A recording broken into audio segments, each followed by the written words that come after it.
Well, the Transportation Security Administration expecting a record number of passengers flying for the Thanksgiving season. TSA expecting 30 million passengers to fly from November 17th to the 28th. And over the weekend, nearly 7.7 million travelers flew, putting them on track to hit that 30 million record. Now take a look at the live shot of Reagan National Airport down in D.C. While the situation there seems to be so far running smoothly as passengers head out to their flights, the lack of air traffic controllers and TSA workers has affected air travel throughout the entire year. Here's what Transportation Secretary Pete Buttigieg had to say about what the government is doing about it. Watch. The level of disruptions that we saw, particularly on blue sky days, was unacceptable, which is why we acted at every level to improve conditions for passengers. So we have accelerated ATC hiring and modernization, hiring 1,500 new controllers in the last fiscal year. And most importantly, we pushed airlines to do better and held them accountable when they made mistakes. But will those new hirings be enough to handle the holiday travel surge? Joining us now in a Fox Business exclusive, Frontier Airlines CEO Barry Biffle. Barry, it's great to see you. Thanks for having us on. Thank you. So tell me about this 1,500, these air traffic controllers. Have you noticed a difference at the airports? Or operations smoother at Frontier because of the hiring? Well, I don't know if that hiring is impacted operations yet. I know they've not all gotten through training, I don't believe. But I would tell you that over the last 4 to 6 weeks, we've had the best operations we've had in years. And I know the industry is doing very well in addition. So, when the weather and air traffic control is not a major challenge, I think the airlines are doing great. How are you doing with pilot hiring right now? That was obviously one of the big problems last year, since COVID.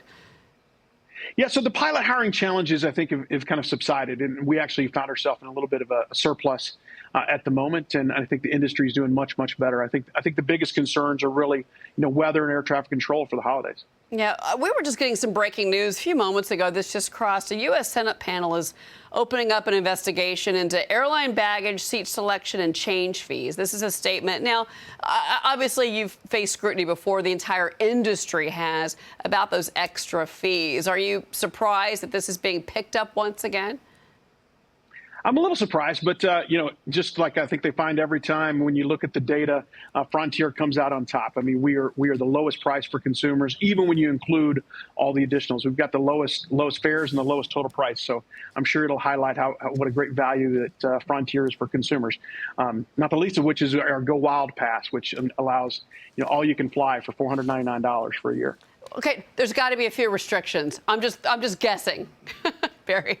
There's some restrictions, but as you know, it's probably as good or better than the employee travel you had in the past. I mean, it's confirmed, a day or two in advance. So and up to 10 days in advance for international. So it's a pretty good deal. I mean, we have a lot of availability. Yeah, well, it's interesting because you've been expanding. Oh, your shot just froze up. Hopefully I didn't lose Barry because I was. Oh, at least you can hear me. So I want to ask you about, because you've expanded operations. You actually have been adding flights, Caribbean, Mexico. Is this because of the revenge travel that we've been seeing? I mean, do you think that travelers are going to keep that up as far as still wanting to get on airplanes and spend some money? Well, I think they're continuing to travel. I don't know if it's revenge travel anymore, but people have more flexibility than they used to have.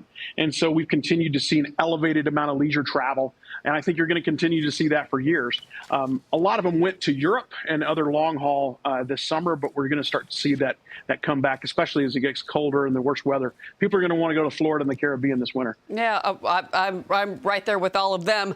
Real quick before you go, I do want to bring up a bad topic for most of our viewers, and that would be last year. Christmas last year was such a mess. I mean, we had, I think 38,000 flights were canceled. You had bad weather, which was horrible enough. But then, of course, that led to Southwest Airlines having a complete system meltdown. The CEO has addressed it. The company has addressed it. Is the industry ready for bad weather this week, which is coming to the Northeast, and then also potential bad weather for the holidays? I think the industry is probably better prepared than ever.